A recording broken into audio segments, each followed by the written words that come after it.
You've likely seen pottery sherds or other ceramics at a museum. Today, we're going to focus on what indigenous pottery makers in the upper Midwest added to the clay when making a vessel. Let's talk temper. Temper is a material mixed with clay to change its characteristics, usually to prevent vessels from cracking as they dry and are fired. Archaeologists closely examine pottery sherds, sometimes with a magnifying glass, loupe, or microscope, to identify the temper used.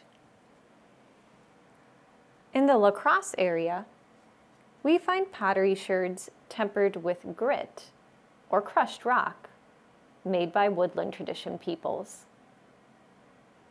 They started making the first pottery in the region around 2,500 years ago.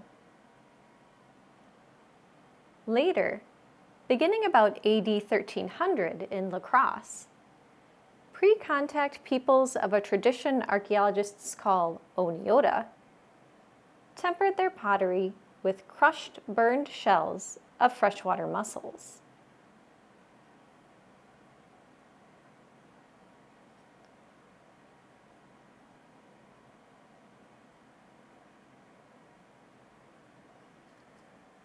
Sometimes, the shell has leached out of the vessel by the time we see it.